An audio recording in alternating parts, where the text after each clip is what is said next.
Hello, everyone, and welcome back to day 2 of this 5th annual Daoist conference presented by Daoist Gate, Taoism, Divination, and the Healing Arts. Thank you all for attending the conference live. The recordings will be up and available on YouTube within a couple weeks, but you being here and actually engaging with the speakers is a big part of what keeps this conference engaging, and a big part of being part of a community as well. It seems very tempting with so much Taoist imagery depicting hermits retreating to the mountains with writings about deep solitary practice for potentially years at a time to assume that Taoism really doesn't value community.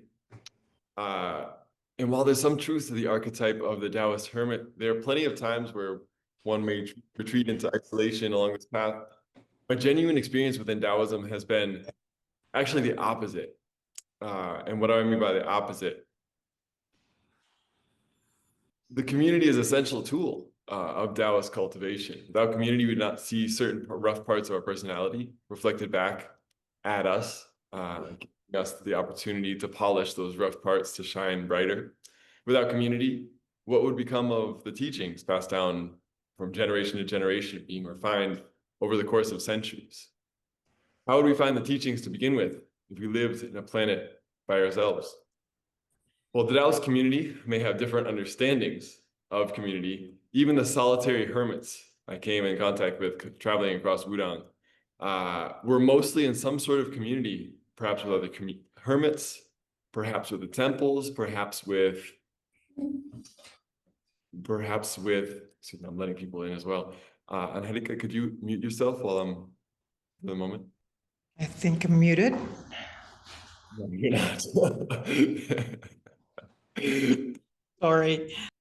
You're good. We'll hear from you very soon, and we're very excited to. Without community, yeah.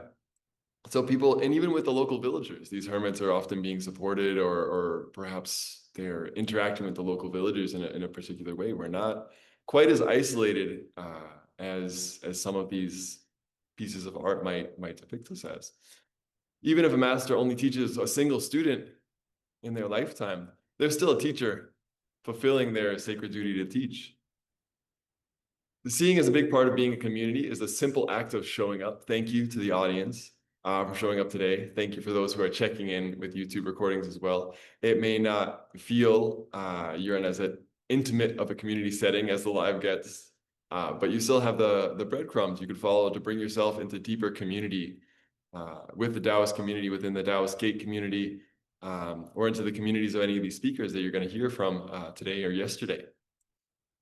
So it goes without saying that we have to thank the speakers for being a part of our community here this weekend as well, for sharing their time, their knowledge, and also for dedicating their lives to these paths of wisdom and practice to give back ultimately to humanity. And lastly, thank you to the Taoist Gate community led by Master Zhou for being a community devoted to practice and dissemination of the Taoist arts. I still remember it being a dream come true as a 20-something, learning that a real, actual, authentic Wudang Daoist priest was teaching Kung Fu in Chinatown only a few train stops away from where I was living at the time. It's been a crucial part of my personal growth and development, not only what I've learned and received from Taoist Gate and the teachings and programming involved, but also what I've been able to learn that I can give back to community along the way. And that's helped me to really actually grow up as a person. I'd encourage anyone interested in Taoism and Taoist arts to get involved, to come to events, to take classes, to visit the Taoist Center. These practices really give back so much more than they take from the practitioner. And Shufu, if you want to say hello to everyone today. If you're... Okay, sorry, I missed it. So good morning, everyone. So I will have a very happy everybody here. Just like I told everyone yesterday, our goal is bring all the Daoism culture, the skills up. So I always have some like opinion about the Daoist culture. In China, everywhere the same. They talking about Daoism. Oh, it's just like Lao Tzu, the Tao Te Ching. It's Daoism. Someone talking about oh, this is the Taoism. It's like it's Daoism, but they don't understand that Daoist. They, from my opinion, always talking to people. They kind of like a university. They have a lot of different skills. This why I want people to deeply understand the Daoism, what's the Daoism, the Daojiao, something like that. Okay, I hope everyone can enjoy today. Oh, yeah. Thank you, Shofu. So today we're really excited to keep going with our day 2. We're bringing Chinese medicine into our daily lives. We're going to dive deeply into the resonance-based acupuncture techniques of Tong-style acupuncture. We'll learn about and practice some medieval Chinese therapeutic exercise in Daoyin. And before that, we'll finish the conference with divination and Chinese medicine, according to Master Zhou. So we have a really awesome day today. Our first speaker walks the path where science meets spirit. A medical doctor and anesthesiologist in her native Colombia, she listened to the call to become a traditional Chinese medicine doctor by studying acupuncture in Beijing and continuing her studies in Medical Qigong at the International College of Medical Qigong in the USA. She's been initiated as a Longmen Daoist priest in the 22nd generation of Quanzhen Longmen, Qing Cheng Shan lineage, and she has continued her spiritual journey along that path. For the past 14 years, she's shared Qigong across Colombia and in the US, weaving together clinical knowledge with ancient healing traditions. Her talk today will bring 5-element theory into our daily lives through our emotions and their interconnectedness. Angelica Devis, a student and highly respected friend and even teacher at the Daoist Gate Center, is going to bring these teachings to you now. Thank you, Angelica.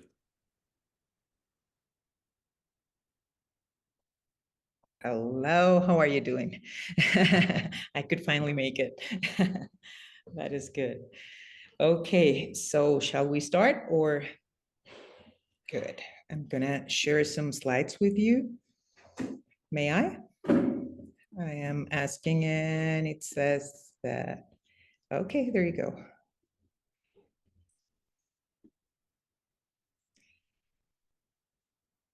Can you see that? Am I sharing it with you? Not yet. Yeah. Are you listed as MacBook Air? Is that? Yep. Okay. So I'm going to make you an admin. I made another Angelica admin. I am bifurcating. This is part of what I'm going to learn. Perfect. You should have access to everything now. Yeah. So there you go. How about now? Can you see me now?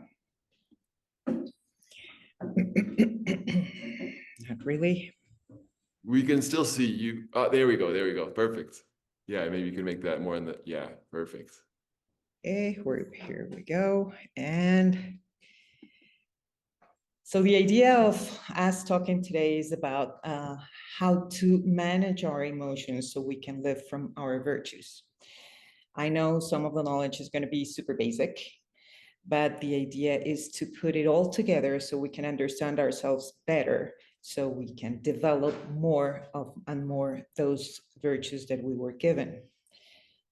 At first, we all know that there are 3 treasures: the heaven, the earth, and ourselves. And we are the ones who are carrying both heaven and earth. And from that perspective of the virtues of heaven, the virtues of earth coming into us, we are going to be able to manage all of the emotions that are pumping up every single day. From heaven and earth, we have the 5 elements. Each element is a quality of nature. Each element is also a constituent of nature. That is in Qing Cheng Shan, by the way. The thing is that every element is part of nature and part of ourselves. We have that within ourselves, we have that outside, and it is just the same. We are just one, outside and inside. I know you guys know all of the elements, or I suppose that you all know the elements: the water, the wood, the fire, the earth, and the metal. Women spend 7 years in each one of the elements. Men spend 8 years in each one of those elements. Each one is the mother of the other one. So this one is going to give this one is going to be the mother of this one. And when each one, they might be weak at some point because of any circumstance, you go to the mom and say like, hey, mom, help me. The mom is weak, then you go to the grandma and you go like, hey, mom, my mom is weak.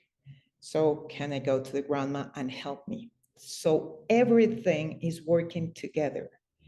All work together. We're used to separate them so much that we have forgotten that they work together. They work as one, so we become just one.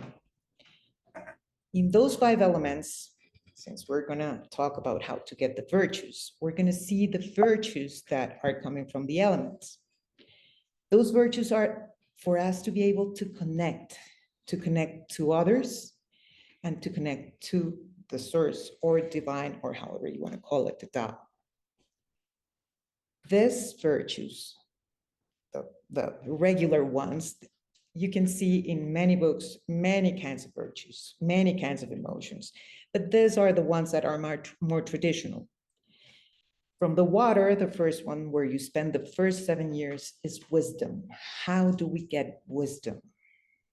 Then the next 7 years, women, 8 in men, benevolence. Then in the fire, tranquility. In the earth, truthfulness or honesty. And in the metal, which is the last one of the elements, righteousness or justice. So how do we travel through all of those elements? How do we get to all of those virtues? And that's what we're going to see. To start some Daoist practice,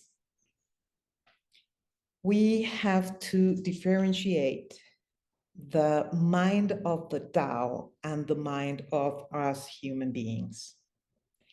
The mind of the Tao is a shining mind that is expressing all of the virtues that we just saw. But we are human beings, and we are given some virtues. We're given all of the virtues, but some are more developed than others, and some are more prevalent than others. So what we do is to work on the ones that are weaker with the help of the ones that are very strong, so we can go into that shining mind of the Tao. Meanwhile, we are a wandering mind. We're looking for so many things. How do we start? We start by, that's in Changpo Tuan and the Understanding Reality, you can see that path that is very simple in words, not so simple in practice. First, subjugate the yin. What do we mean? Cultivate the yin. Create yin. Accept the yinness within yourself. Your body is yin. You are connected to earth. You're part of the earth. So just accept that. Be part of it. Adapt to it. Just be the earth. Create a cauldron so the earth can be held there, like the lower dantian. When we're working for the first years, we usually start building the lower dantian. That is where we can gather all of the energy that we're cultivating. That's where all the Jing goes, or the energy that ancestry gave us. That goes to the lower dantian. That is going to be our earth. That is going to be what sustains us, what is holding us in good and bad and every time. That is going to hold us. But we have to create it. How do we create it? Breathing into the lower dantian, with pulling down the heavens, bringing down the energy to the lower dantian. There are many ways to subjugate the yin, to be the yin. Once we are the yin, then we start working on the yang. Why not the other way around? Because if we start working on the yang, we usually try to fly like kites. So the idea is for us to have something that is grabbing us down, something that is anchoring us to earth, because we need to live here. We are here. We can have the shining mind, but here, not out there. That's why we create the earth to hold us, to sustain us, to contain that yang that is going to come in. Then we're going to blend them, yin and yang, and finally we're going to transcend yin and yang. That phrase is beautiful, being beyond the world while living in the world. So we are going to have that shining mind, but being here. Do not just go somewhere where we usually go, meditating, and we love meditating, and then we go somewhere else and we're not here in the world. How do we start that work? Look inward, look within yourself. And we're going to look today into our emotions. First, no willfulness, no egotism, no insistence, no fixation, no judgment. When we start working on ourselves, when we start being aware of ourselves, the first thing is like, oh God, I had so many bad things that I didn't expect to have. And actually, it's not good or it is not bad. It's things that you have, and you have to accept them, embrace them, and then transform them. But just be aware that we all have shadows.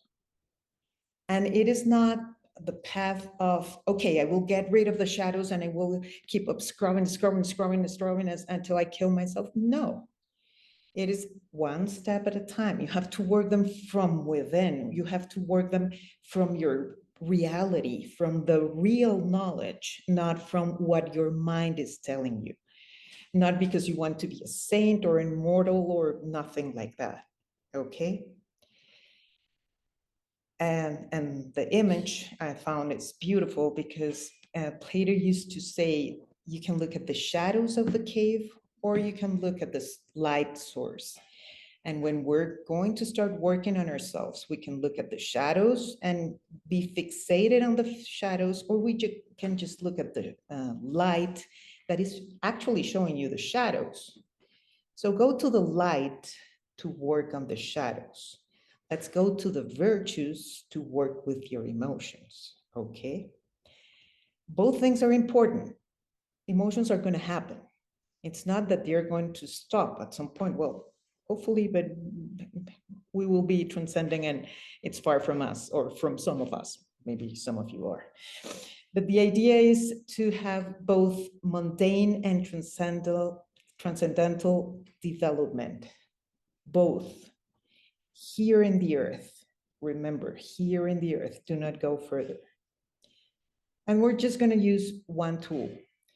And this is just a tool that we're going to keep on using during the conference. Breathing. We all know thousands of methods of breathing. What I'm going to explain just one little method and the reason why. We know there's qi, there's energy.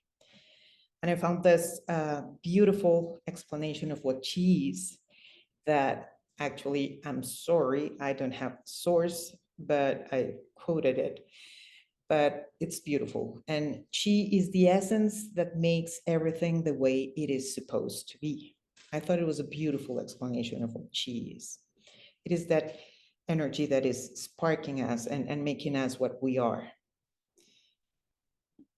The qi that we have, that's to explain the breath. Don't worry, we're not going to go into physiology or anything. The qi comes from three sources. The lungs here, what we breathe, kong qi. That gives us energy. What we eat in the spleen, gu qi. Okay, that's the other source of energy. So when we breathe, it's kong qi, so what we breathe and what we eat together, and they are going to go to the kidney. The kidneys have an ancestral energy, yuan qi.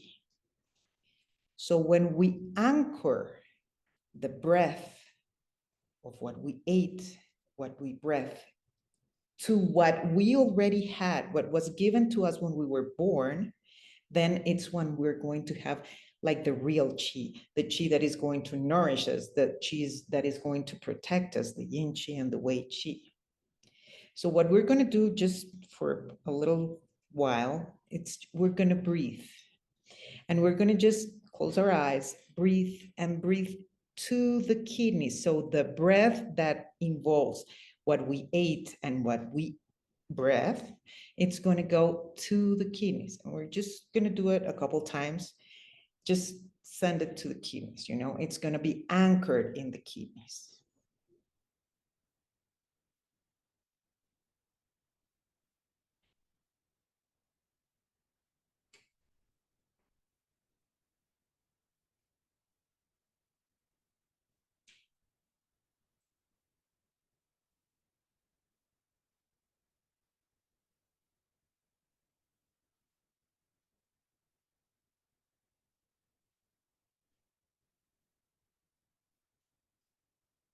That's easy. Okay, that's what we're going to use when we are going to move some emotions. Okay, we're going to go further on that.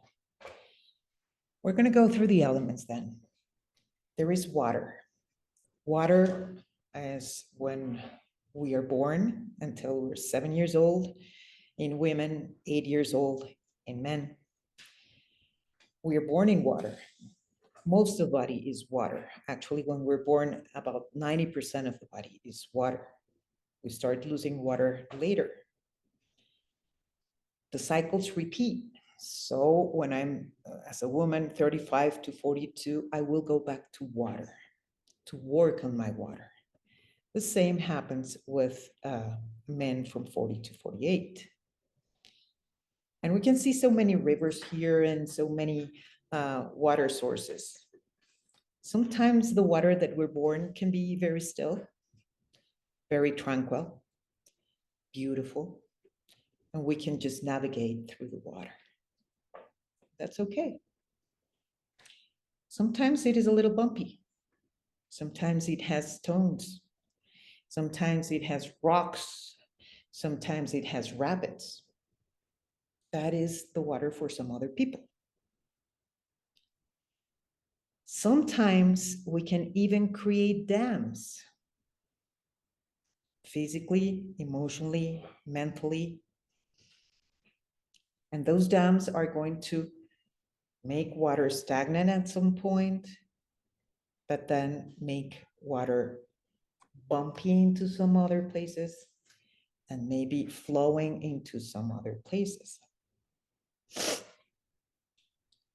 The thing is, the water keeps on flowing, no matter what. Even if it's stagnant, it will at some point, explode the dam somehow. But when we're starting our lifetimes and we start bumping into those rocks, sometimes we get afraid. And once we get afraid, we go like, I don't want to go there. There is this fear of the obstacles that came into your life, on your life purpose, on your destiny. I am afraid of what can happen. I am afraid of falling. What's an obstacle? Yes, it's an obstacle if you die. So I might be afraid of that is impeding a free flow of my life. And that happens from the very beginning of your life. And you can either be unfocused and start like, what am I going to do? How do I avoid this? How do I, there's the rock in the river. How can I manage that? Or just get stagnant and crash and fear back again. That's when we can use the virtues. The virtue of the water is the wisdom. And wise people will look for the truth within. So when you have a circumstance, when you can be afraid, you can look and see like, what am I going to do? Okay, observe. And with wisdom, choose the way to flow around the rock that was impeding you. At some point, with the work that you're going to start doing, those rocks are going to start disappearing. The wisdom will give you the tools to make them disappear within you. If we see here to the right here, this beautiful reflection is like the trigram of the lake. That's what we want. We want to have a clear, tranquil water so we can reflect the heavens in our life. Okay. We can also illuminate the water, as you can see here. You can see the light in water. The light in water is going to make you things clear.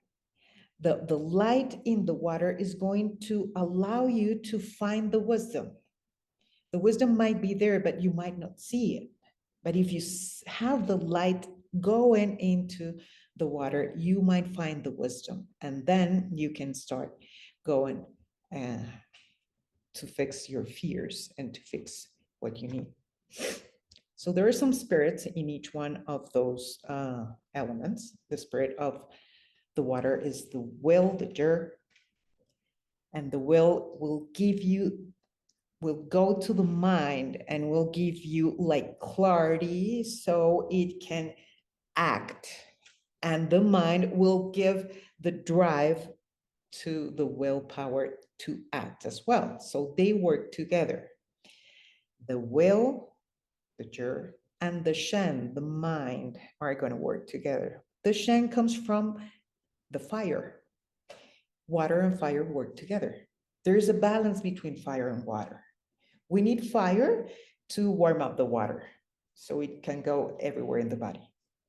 But we need water to calm down the excess fires that we might have. So there is also this complementary situation with the spirits. The will needs the mind, and the mind is going to need the will. And now we're going to change the breath that we did at first.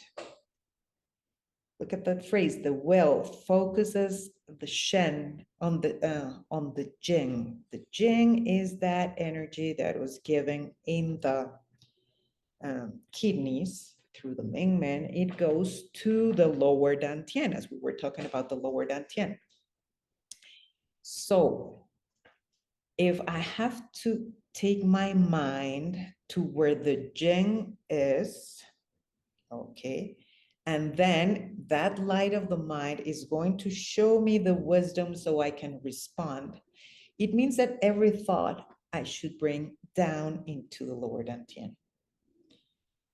Every emotion also should go to the lower dantian. Everything should be anchored there. So I have containment and wisdom to work with it. And if they don't anchor there, if they go downwards and there's no anchor, those are things that are not needed. I usually, when I'm working, I usually go like, get rid of whatever is no longer needed for my highest self or humanity's highest self. So if something is not rooted in my lower dantian, it's not needed. It's something that is not for my highest self or humanity's highest self. So how I root those things in the wisdom, and where we can find the real knowledge. We can close our eyes back again and start breathing to the kidneys as we were doing.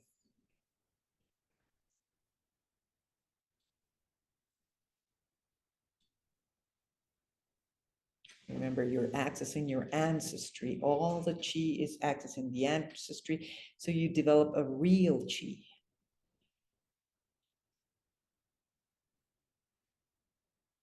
And now all of that is going to go to the lower dantian to meet the jing, to meet the wisdom.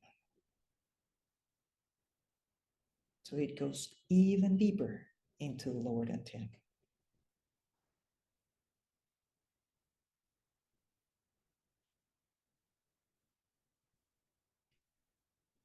All of the thoughts go down to the lower dantian.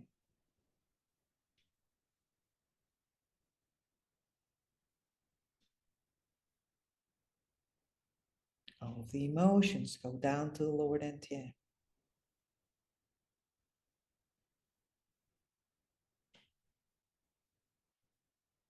They're anchored them so we can work on them from wisdom.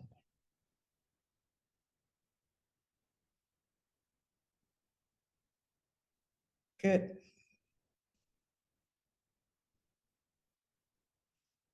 That is just water. Of course, we didn't have too much time, so we could really work on the emotions and the virtues of each one of them. But we can keep on walking. The next 7 years in women, next 8 years in men. Wood. Okay. So let's say we go to the woods. These woods are beautiful. Those are in the US, since you are in the US. And let's say you're there and you are walking and you find some berries. And you try the berries and delicious. Next day you go back, more berries because they were good. And you keep on trying them, and the third day or fourth day, you find out that some birds or deer or whatever animal had the berries before you had them. And you go like, well, that's okay, we can share. Yeah. The fourth, fifth, and sixth days, no berries again, because that animal ate the berries that it was supposed to eat. And that is what happens in adolescence. I was supposed to have this. And then you didn't allow me to have those. And you become greedy, and you are frustrated, and you become angry. And that is the emotion that might develop during that period of time. And it can keep for the rest of your lives. We can see that with many people. Anger is the emotion that is related to wood. As Aristotle said very nicely, it is easy to fly into passion or anger. Anybody can do that. But to be angry with the right person, to the right extent, at the right time, with the right object and the right way, that is not easy. And it is not everybody who can do it. So yes, we can be angry every once in a while, but how do we manage that? How do we go into the better place? From where should we look at the anger? And anger usually starts with frustration. There is an obstacle in my path, any obstacle, physical, mental, emotional, someone, something, myself did something that didn't allow me to go to where I thought I was supposed to go. So first of all, reassess, is what I wanted really what I wanted? Or just a tantrum, I wanted a chocolate cake, or I wanted the berries and I wanted the berries. Well, is it really what you want? And then you start realizing that you want many things from your mind, but you have cleared your mind, then you start using more your heart and the intention and your connection to really know what you really want, what is your real path. And even if you have an obstacle in your path, are you going to go angry because of that? And you get angry with people. People are doing their roles. It's nothing to do with me. They did that to me. No, they did that, period, not to me. They did it, okay? It's in me to accept it or not, okay? If you keep on looking and keep on repeating the same, finding the same obstacles, then, well, do not repeat the tactic, the art of war. Do a different approach, have a different approach of things. And then look at the true nature of what is making you angry or frustrated. Identify what can be compromised, the branches of this beautiful tree, or what cannot be compromised, those roots. And then you go like, okay, this is worth paying attention or not. If you keep on being frustrated, it will become anger, into anger and rage. And that is not good for your health, not good in any way for anyone else. The more you cultivate your energy, the more your energy is going to be around. And if you're in anger or rage, the people around will feel it. And it will spread like, well, you've seen in our countries, how can it spread so easily? Yeah, so the idea is be aware of yourself so you don't spread it out there. When you're angry, your chi rises. you're, you know, red, literally red. And then the spirit of the wood, the Huan, are going to leave. As the fire goes up, they say like, oh, I'm not going to stay here. Thank you so much. Invite me some other day. And then you will go into despair and apathy where you're stagnant. I don't care. Yeah, well, this has happened. I don't mind. That is full of anger behind. Another thing is not to mind from reality. That is another thing. So let's talk about the Huan. The Huan is the spirit of the woods. What we are trying to do with the wood is to have harmony, to have harmonization of things. And the Huan are helping us by allowing us to have plans in life. What is my plan?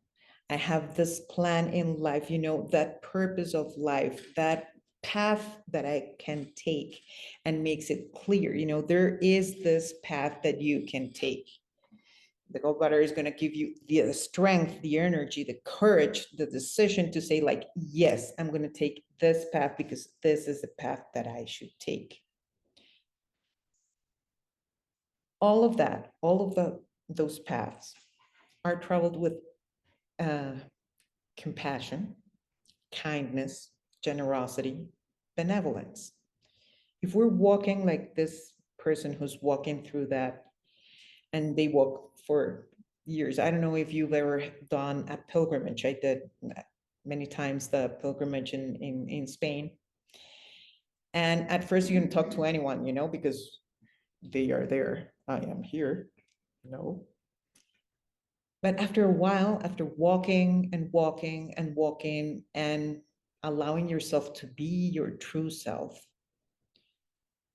you start being benevolent in the path. If someone has some event, you know, they fell, they are lacking water, there's no food, they are just crying. You start feeling that benevolence, compassion, kindness, generosity. How can we travel all those paths without having that?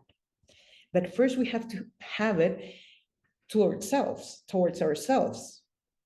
So whenever we find, for example, that frustration and that anger, first go to your compassion towards yourself. Is it worth that I batter myself so much, that I get angry with this, that I lose my temper, that I lose my energy, where am I going? What am I doing? Be compassionate. Take care of yourselves. Take care of your soul, of your mind. Stop that. You start increasing and feeding all those thoughts, and we can see that now politically. They start increasing all those thoughts and until it becomes crazy. No, if you find that you are starting to have, too many of those negative thoughts of anger, frustration, fear, whatever, pull them down. The breath that we did, just down to Lord Antien. Wisdom will help us. Do it with compassion. Do not look at your anger with anger. Look at it with compassion.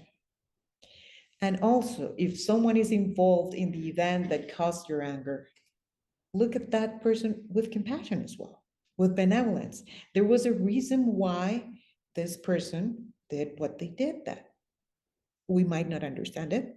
They did it for their reason. Be compassionate to that. That is about wood. Now we're going to fire. Fire is the place where, like in wintertime in New Hampshire, when they light the fireplace in the house, and there's just snow out there. There is that tranquility. there is that sense of home. There is that little small thing that is warming you up inside. It gives you the tranquility to be able to think, to be able to feel, to be able to see things. But sometimes we have so much wood that we start, going into the fire, and more wood, and we can either exhaust the fire and kill it, or we can create some California kind of fire. And that happens with us all. We very often, from that wood that we have, the anger, the frustration, we become very volatile, euphoric. We become anxious, There's so much fire. There's so much that I need to be a dragon or something like that. But the fire houses the mind, as we said, houses the Shen, which works with the wisdom of the kidneys. This mind is going to show me clarity of consciousness and integration if we are working on the virtues. The virtue is tranquility. How do I get tranquility in many events that trigger us? Understanding there's an order. There is an order of things to happen. They need to happen the way they are happening. The world right now is chaotic, as we would have an adjective for it. All of these things that are happening are needed to happen for the things to keep on going. All the things in your life that happen, good, bad, and not whatever, needed to happen so you go into where you are. That gives you tranquility. Some things are really bad, or for the explanation of that. Those things are things that took us out of our little fire, home fireplace. How do I go back there? Can I call the water with the wisdom and just shut down the access? Can I go to the compassion of the wood and take out some of those wood? And so the fire is the right amount of fire. That's what we're doing. We're looking for that place where we can be tranquil. For example, for me, that temple that you see there, that is the entrance to the main temple in Qing Cheng Shan. That for me is that tranquility. Find that homeness in yourself. Whenever you find yourself out of that, okay, I go to wisdom, I go to compassion, I go to tranquility, I cannot go to tranquility. Find that tranquility in a place that you already had, where you were tranquil, where you could understand what was going on in your life, when you could maybe not understand, but accept that. And that is going to help the mind to be tranquil.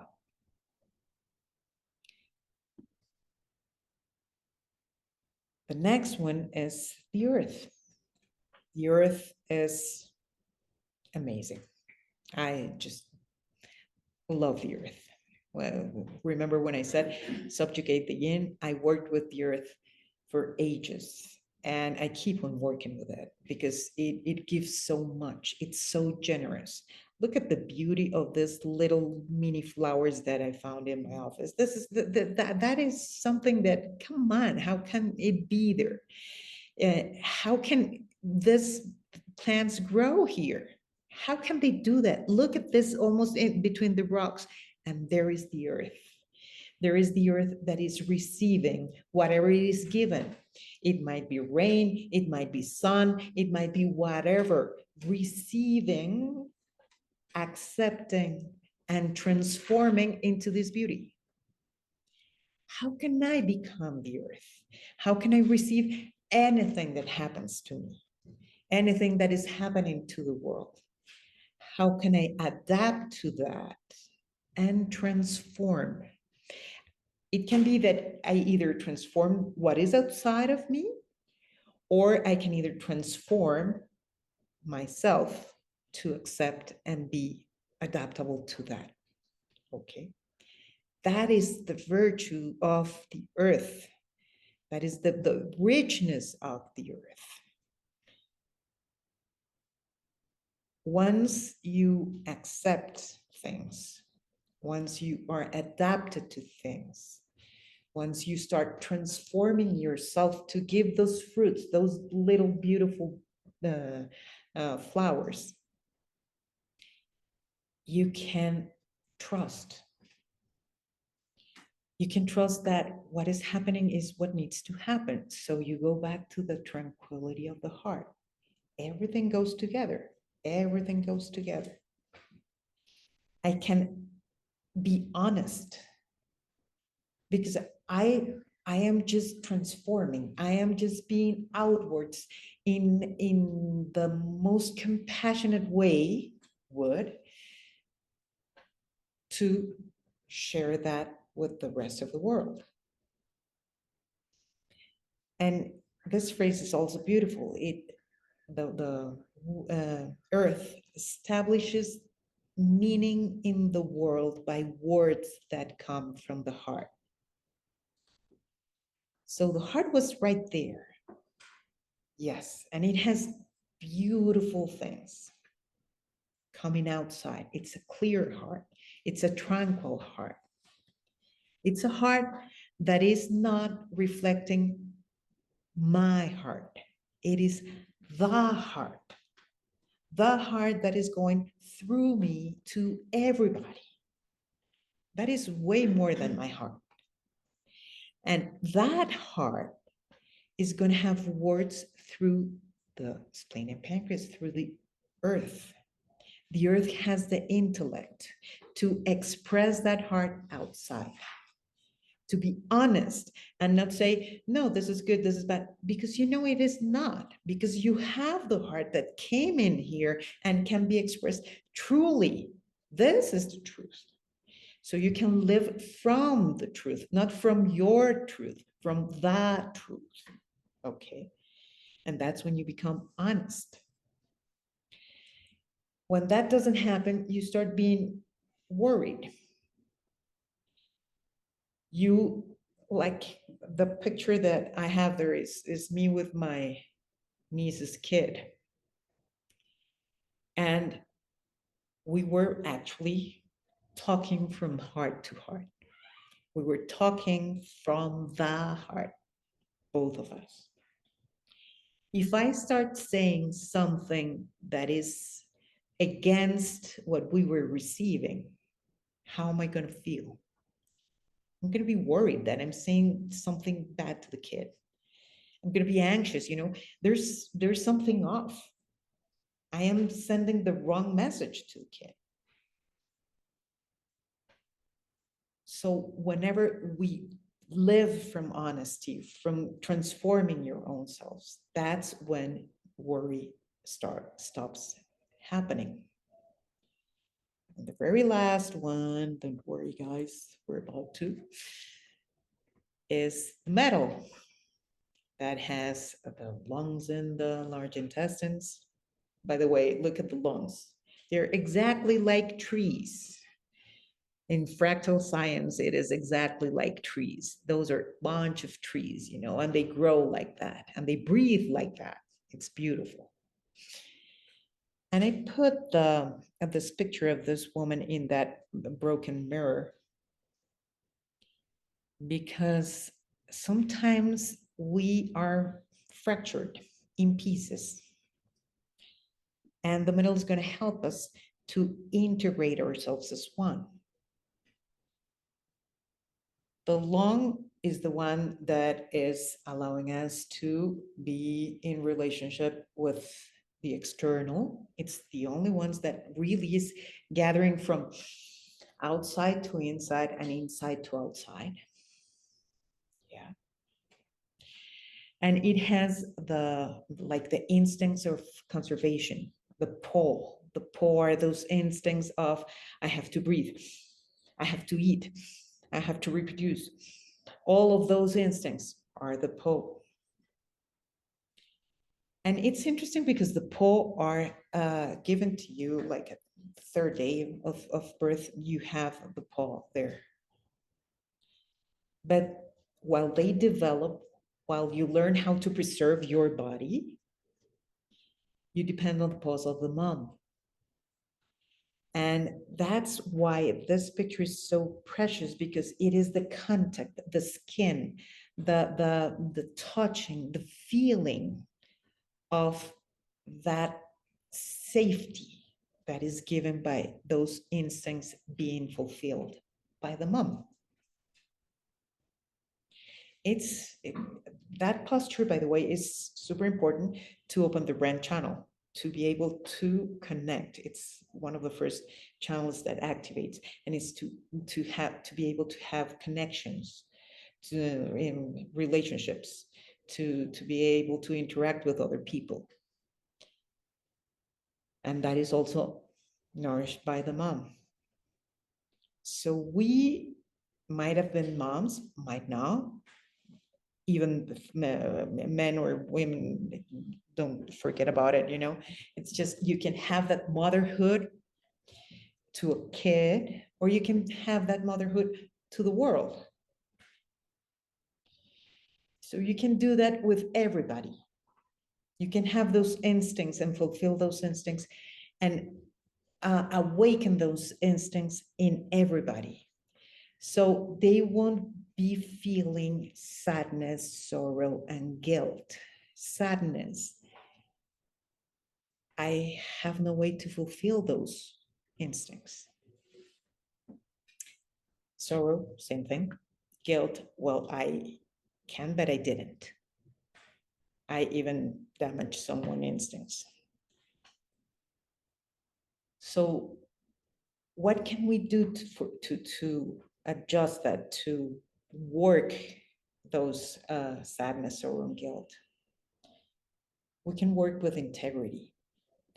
And there's a definition of integrity that I like, and it is that what we think should be aligned with what we feel and should be aligned with what we do. And hopefully all of that will be aligned with divine. So if we align what we think, what we feel, and what we do with divine, we will be one. We will have that integrity. We won't be that lady looking at the mirror, broken pieces here and there and everywhere. We will be just one. And then sadness or guilt will no longer have a home. So in summary, we can either live our lives through emotions, and we can tap anywhere here. Like, I don't know, somebody crashed my car. So I went into anger, rage, because they were super mean. Then I start hating them, and then I wish this happens to them, and then I go into depression, and then what if, and I get fear. Or I can tap in here, I lost someone, so I go depressed, and then I go into fear, rage, hatred, and it keeps on going and going and going, and we can live our lives like that. Or we can access the virtues. So they hit my car again, and instead of being angry, I understand that the person, he was afraid, so he started being angry at me, although it was his fault. But I have compassion. I'm not gonna be triggered. I'm gonna have compassion, and then from compassion, I will have tranquility. I will trust, and things will happen the way they need to happen. I will have my own integrity. I will use my wisdom to fix the problem. And that's how we can live a life from our virtues and start walking this beautiful path. So that's it. Questions, comments? Thank you, Angélica, for that wonderful presentation. I think, you know, as Chinese medicine practitioners, we often get a few views of the emotions, but rarely do we get a chance to look at some of the details and that dichotomy, that yin and yang dichotomy of positive and negative. So I think this is a wonderful, wonderful resource for people to perhaps even look back on, because there's a lot in there. Yeah. There's way more, but that's enough to start. Yeah. Exactly. So if people have questions, usually we go right to the chat box. And that's the easiest way so that we can kind of look at questions and formulate them. Yeah. I have a question while we're taking a moment. If let's see, we already asked a question. Oh, yeah, Cynthia mentioned that she's so excited about taking your workshop at the Daoist Center at October 18th and 19th. So coming up very shortly. Yeah, that's nice. That's very nice. Yes. So I have a question. So you mentioned bringing things kind of back to your dantian, especially in regards to the kidney, the fear and wisdom. Are you using a similar method for all of the emotions, always rooting them in the dantian? Is that the basic? Yes, as I said, you know, all of the virtues should be used for any emotion that you're working. If you're working with fear, you should work also on integrity. You should also work on compassion. The main one, of course, would be to access that from wisdom. But of course, I would work with each one of the virtues to address what is going on with that type of emotions. So going to the lower dantian, no matter what, yes, it will open up the wisdom, but it will anchor the emotion. It will put it back into the earth. So you're not traveling up and down and everywhere. You are in the earth there. From the earth, you can see the fruits. You can actually be able to, as we said, adapt, accept, adapt, and transform. So the quality of the earth there is so much that will root the emotion, will hold it, will allow the wisdom to work around it, but will also, you know, give it some substance so we can work with it easier, in an easier way. Actually, the whole body holds emotions, you know, places of the body have emotions, as we all know. So the idea is to bring them all into the lower dantian. Yeah. Give us more resources to keep them from flying away as we. Yeah. Perfect. Well, unless I'm seeing another question pop into this chat, I'll give it one more moment, but yeah.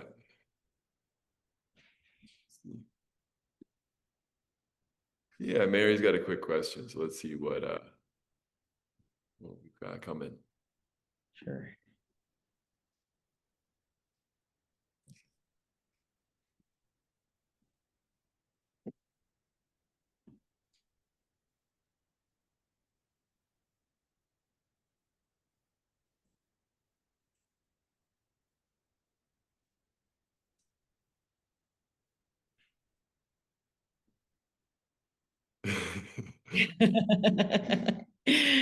Who knows what she wants to ask? A lot of anticipation here. Yeah, maybe while you have a moment, why don't you tell us a little bit about your upcoming workshop at the Daoist Center? Okay, so what we're gonna do is mostly feeling heaven and earth in every single movement that we do. Understanding a little bit of theory also of the 5 elements with movement, because we're in a martial arts center, but we're going to do mostly Qigong, how to manage emotions as well. from the 5 elements, how to work on how to open the channels, how to access the lower dantian, like you were saying. We're going to work on sounds as well to balance some of those emotions. Sweet. Yeah, that sounds awesome. Yeah. Go. I know it takes a moment to formulate a good question.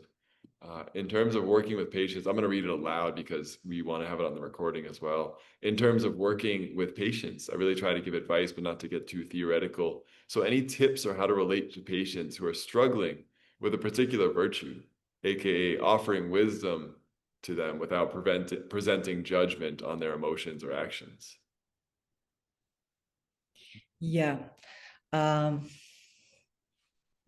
The first thing is like everything is natural, you know, the order of things, the tranquility from our heart to talk to them, to understand that the order of what the patient is going through is what he needs to go through to go somewhere else.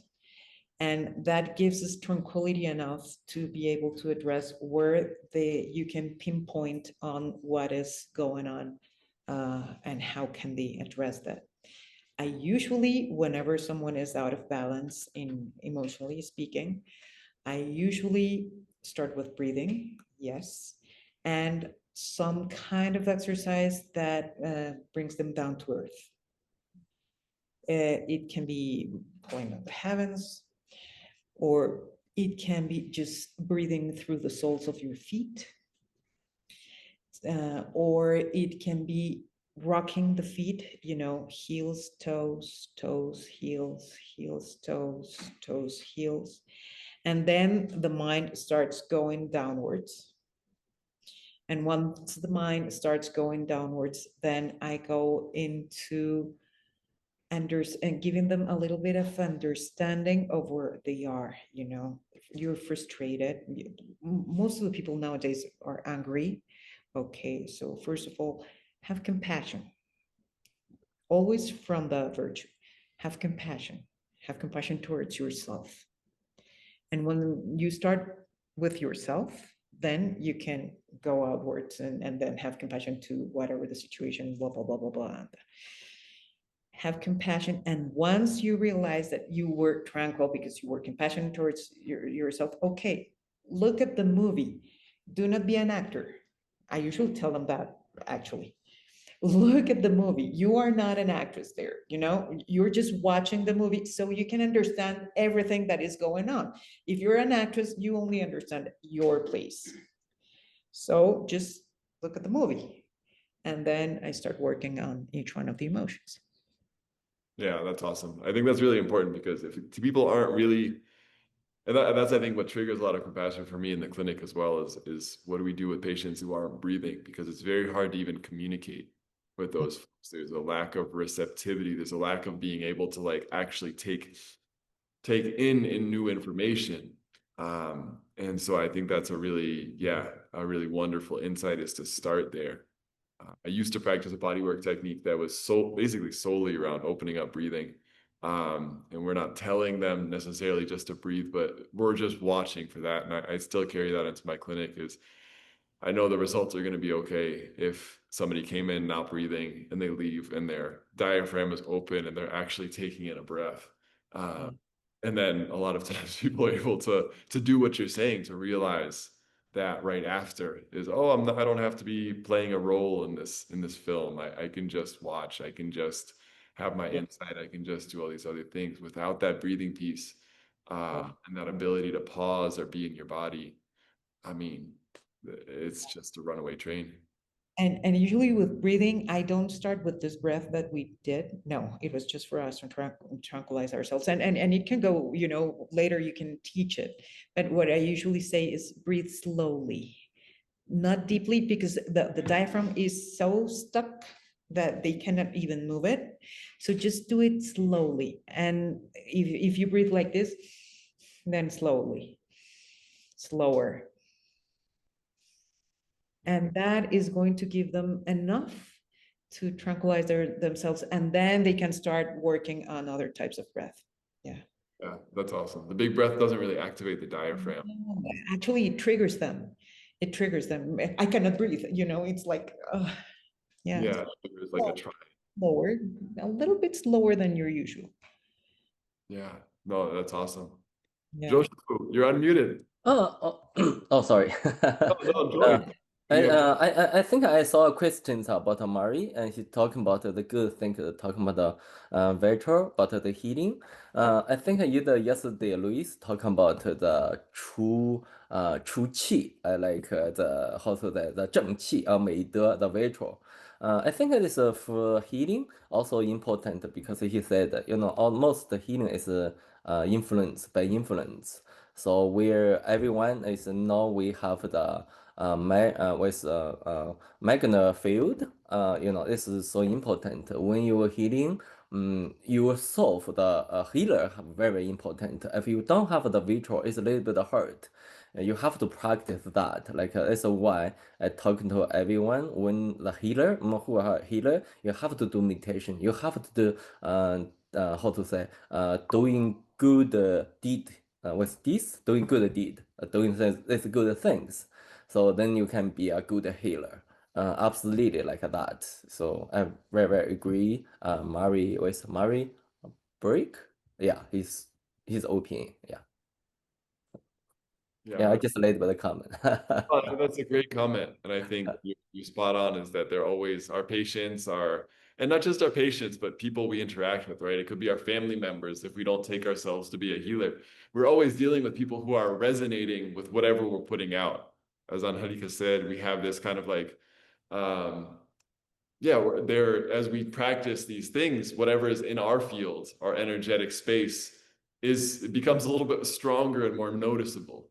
And that's a wonderful thing if we're using that and cultivating these virtues. But if we're just cultivating and letting our mind kind of fly away, it's almost like great power comes great responsibility. My last note on the breathing is I noticed that the more I practice Qigong, the more years and all that, and I watched for this before, so I think because Chinese medicine does teach us to sync our breath with our patients when we take a pulse, for example, in kind of a classical sense. I know many of us, it's a lot to think about, but what happened for me as I practiced a lot more Qigong meditation has been that the patient almost always will kind of fall into my breathing pattern over the course of a session, which I think is just kind of a physical manifestation of what we're talking about here is that kind of magnetic resonance that biomagnetism, bioelectricity, energetic field. It's like Angelica, your the quote you mentioned on chi, which is I'm not going to butcher again, but that kind of like the chi. You could say it if you remember it, but that's exactly what it is. It's the suchness. It's just the way things work. Yeah. This is the comment also and another comment like if you're a healer, you were sick, it means if your body the chi no flow. The patient is very sensitive. They can feeling it. And so if you are doctor, either you doctor, you're sick, have a problem, the patients will be like, oh my gosh, what happened you? And they don't have the contact with you. It's not really it's not have good effect for the patients. This is this is the simple. For the healer, like most wherever you do chi healer or nature healer, everything is the same. Influence. If you are healer, you chi flow in your body, then the feeling, the patients will feel like very, how to say, very comfortable. Either like just like stay with you. You then can feel oh so good. That is why sometimes in the master, some living in the temple in the high mountain, they just go there talking with the master. They're feeling like oh so good because this same master, they have like a good energy. The chi is flow. They just talking to you, then they have the flow energy. Can influence you, make you chi, your energy flow in your body. This is the healer. So either we take to the if you use nature healing, take the patients to the nature. This is the same. The nature they have some bad energy and good energy. Some good energy they feel oh so good. Then the body hormone everything start to change. the feeling very great. Some like nature, look at the disgusting or something. It's not just make what happened like that. It's make the confusion, make the body very very bad, energy everywhere stuck. It's always the energy is if talking about the energy, talking about the true energy, the true qi, something like that. It's the influence very very important. The qi flow, the doctor with the patients, as a healer, the connection, how to connect the qi, how to say, either the how to the healer the level high and low. It's no but another thing. How many he study is the qi flow or it's no flow. That's important. Yeah. Good. Yeah, absolutely. No, that's exactly what it is. You're talking about kind of like a higher level of healing is even above kind of the physical manifestations, the physical tools that we're using, which I think is a lovely sort of thing. And I think that's kind of where healing departs a little bit from traditional Chinese medicine, as we've been taught in the, as is defined by the 20th century, and it starts to get into more of the sense of Daoist healing, which is more this kind of like energetic resonance, that is a higher form of healing, and it can come from someone who's a doctor. It can come from someone who is, like you're saying, like a presence, just being on the mountain, just being with a patient in a particular way, and kind of sharing that sort of light that you built up over time, in your energy. It's difficult to describe, and sometimes when we are speaking on a conference or a lecture, it can sound very like ooh.